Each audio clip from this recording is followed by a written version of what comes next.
모든 여성들을 대표해서 힘없는 사람들을 대표해서 싸우는 정말 여전사. 그런 개저씨 나쁜 놈들 프레임 딱 만들어가지고 선악구도로 지금 만들어 버리잖아요. 모든 구멍에서 나오는 거 그냥 전부 그냥 레디고 해라. 그냥 굳이 눈물을 참아서.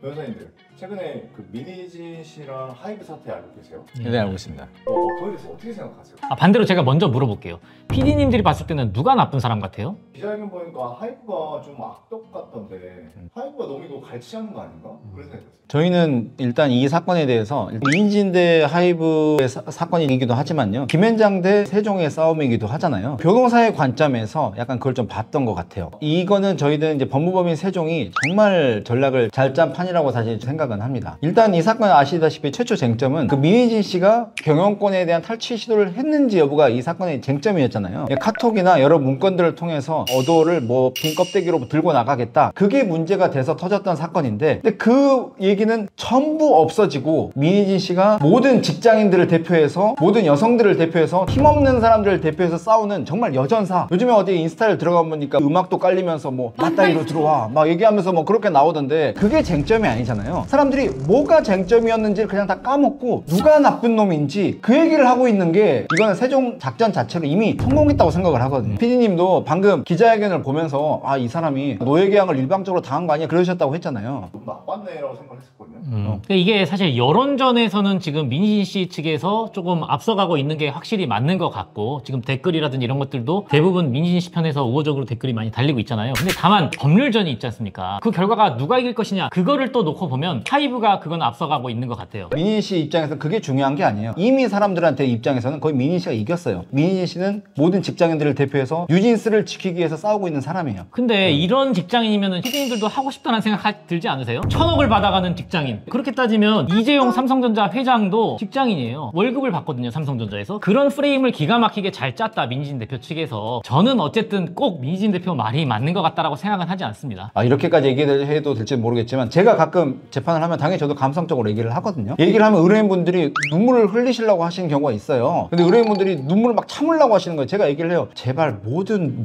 구멍에서 나오는 거 그냥 전부 그냥 레디고 해라. 그냥 굳이 눈물을 참아서 강인하게 할 필요가 없다, 그렇게 얘기를 하거든요. 감성적인 측면조차 전략이에요. 세종이 아무것도 없이 원맨쇼 얼마나 우리 민희진 대표가 잘하는지 우리가 지켜보겠다, 여러 가지 막 캡처되잖아. 욕하면 막 어쩔 줄 몰라 하고 막 우리 대표님 어떻게 하면서 나오는 것 같은데, 저희들이 맨날 하는 게 그거예요. 복장 관련해서도 말이 되게 많잖아요. 의도한 거 아니냐, 그냥. 변호사님들 어떻게 생각하세요? 그 민희진 대표가 했던 일이 뭡니까? SM에서 아이돌 비주얼 디렉팅하고 하는 것들을 하신 분이 아무 생각도 없이 그냥 기자회견장에 톤 앤 매너도 갖추지 않고 모자 쓰고 나오셨겠습니까? 모든 게 A부터 Z까지 전략을 다 짜고 나오셨다라고 평가를 할 수밖에 없고요. 실제로 뉴진스가 이제 그 버블검이라는 그 뮤직비디오 발표할 때 그 똑같은 옷을 입고 나왔던 것도 다 검증을 했잖아요. 정말 기가 막힌 전략가다, 그렇게 평가를 합니다. 편하게 옷 입고 다니는 거 좋아하고 원래 그런 사람이라는 말이. 그 민희진 대표가 다른 사진들에서 찍은 걸 보면 정장 입고 풀 메이크업하고 찍은 사진들 굉장히 많아요. 그럼에도 불구하고 그 기자회견장에 모자와 후드티를 입고 나갔다라는 거는 그게 전략이 아니다라고 보는 게 더 어리석은 생각 같습니다. 뭐 뉴진스의 엄마라고 하면서 그냥 엄마의 마음밖에 안 느껴진다 그렇게 얘기하는데, 여러분, 뉴진스를 언급했다는 거 저는 자체가 그게 엄마의 마음이 아니라고 생각을 하거든요. 저도 이제 부모가 됐지만 일단 피해 있어라, 걱정하지 마, 너는 다치지 않게 하겠어, 그게 엄마잖아요. 그게 아니라 내가 얘를 아끼는데 얘기를 하면서 오히려 끝나고 1,000억이 아니라 2,000억 3,000억으로 계약 조건을 변경을 요청을 하면서 얘기를 하는 게, 여러분, 그게 엄마의 마음입니까? 이거는 사실 하이브랑 어더가 물밑에서 협상을 해서 진행을 했었던 게 맞는 케이스죠. 전면에 띄워놓고 그 아이를 누가 가질 것이냐라는 싸움처럼 비춰지는 게 누구나 다 의심을 가질 것 같습니다. 지금 이게 엄마의 마음인지 아닌지, 왜 이게 핵심이 돼야 되는지도 모르겠어요. 사실 이게 이 사건은 그게 아닌데. 기자회견을 보면은 몇 시간 동안 했지만 전혀 내용이 귀에 들어오지 않았었거든요. 괜히 그렇게 길게 장황하게 하는 것도 하나의 전략이라고 볼 수 있어요. 그것도 전략이죠. 미드 중에서 보스턴 리갈이라고 했어요. 배심원이 설득될 때까지 한 명이 얘기를 하고 한 명이 딱 눈치를 줘요. 제가 얘기를 하고 있으면 강호수 변호사가 아직 아니야, 계속해. 마지막 3번 얘기했을 때 딱 끄덕이거든요. 됐다. 그때 이제 이상으로 변호를 마치겠습니다, 그렇게 얘기를 하거든요. 그리고 무죄가 나와요. 보스턴 리갈 이 장면이 엄청 떠오르더라고요. 그렇게 경영권과 관련된 뭐 카톡이라든지 그 문건을 그냥 그거는 사담이에요, 내 부대표랑 그 친분이 있어가지고 걔는 원래 장난치는 애예요, 이렇게 말씀을 하시잖아요. 그런 객관적인 팩트인 정황들은 다 하찮은 문건으로 치부해버리고, 그런 개저씨 나쁜 놈들 프레임 딱 만들어가지고 선악구도로 지금 만들어 버리잖아요. 여러분 생각을 해보세요. 여러분이 회사 대표예요. 그 자회사의 대표로 있는 사람이 부대표랑 이걸 어떻게 매각을 시켜서 어떻게 나갈 거다, 그런 얘기를 하고 있어요. 그걸 제가 보고를 받은 거예요. 근데 거기서 나는 계저씨니까 아무것도 하면 안 되겠다 뭐 그렇게 생각을 할까요? 당연히 이게 어떻게 된 것인지 감사 질의서를 당연히 보내지 않을까요? 이미 판이 다 벌어지고 나서 그때서야 해야 될까요? 아무것도 하지 않을 대표는 대한민국에 한 명도 없어요. 맞아요. 전 세계적으로 한 명도 없을 거예요. 그냥 사석에서 욕하는 게 친구끼리는 그럴 수가 있는데 회사의 직책을 갖고 있는 사람들끼리 하는 얘기는 사담이라고 보기는 어렵다라고 생각을 합니다. 실제로 법원에서도 노트에 적어진 것들도 다 증거 능력을 인정을 하거든요. 감사 입장에서 봤을 때는 명백한 증거가 맞다라고 생각을 하고요. 만약에 민희진 대표가 뭐 80% 지분을 갖고 있었으면 모의할 필요도 없잖아요. 그냥 자기가 그냥 경영권 가져오면 되잖아요. 20%밖에 안 되니까 그거를 전략을 짜서 연구를 했던 거죠. 자꾸 하이브가 새로운 또 걸그룹 만들고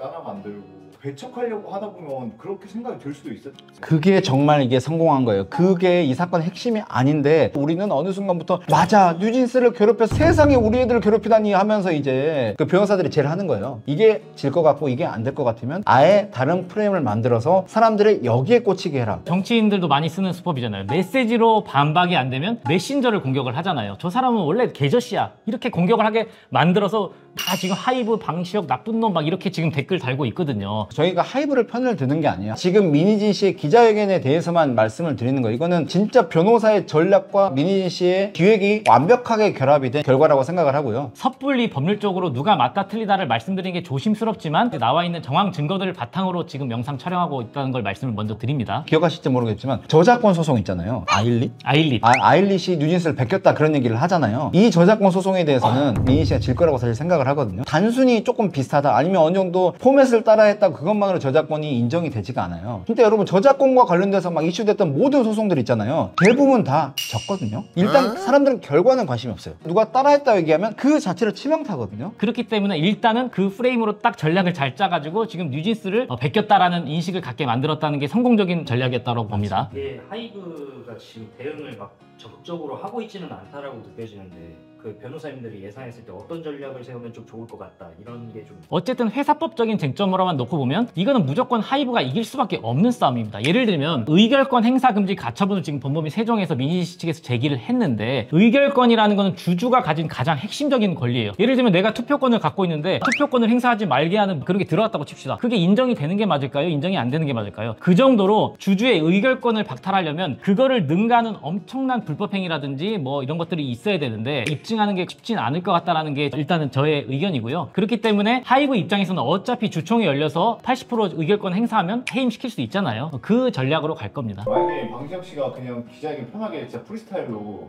하면 어떻게 될까요? 방시혁 씨는 민희진 씨가 아니잖아요. 방시혁 씨가 그 정도로 트렌디한 분인지는 솔직히 잘 모르겠어요. 엄청난 분이시긴 하지만 전략을 똑같이 따라하면 필패라고 생각을 하고요. 오히려 아예 반대로 해야 될 것 같아요. 그 계약에 대해서 어떤 걸 요구했고 75% 풋옵션 나머지 25%도 본인들에 대해서 액수를 계속 올려가고 있다. 그렇기 때문에 여기에 대해서 답변을 구체적으로 해주시기 바란다. 지금 뉴진스 그거는 전혀 쟁점이 아니다. 여러분들이 쟁점이 무엇인지 좀 봐줬으면 좋겠다. 그렇게 하는 게 낫지. 방시혁 씨가 지금 뭐난 계저씨 아니야 뭐 이게 어쩌고 얘기를 한다고 이게 될 문제는 아닌 것 같아요. 그러면 결국 무슨 댓글 나올 거냐면 아일리처럼 방시혁 씨도 민희진 따라한다 이런 댓글 나올 겁니다. 그리고 지금 대중들의 인식 속에는 이미 방시혁 의장은 슈퍼갑이라는 인식이 이미 잡혀버렸어요. 슈퍼갑이 나와서 유사하게 뭘 따라하면서 한다? 부정적인 여론을 형성하는 데 더 큰 역할을 할 거라고 생각을 하고 아까 말씀하신 것처럼 드라이한 기자회견 너무 좋은데 만약에 그런 기자회견 하면 PD님들 보실 것 같아요? 안 봐요. 안 보죠. 기자회견 내용이 어려우면 안 봐요. 대중들은 그런 걸 관심 없단 말이에요. 그렇기 때문에 그런 기자회견은 안 열릴 것 같습니다.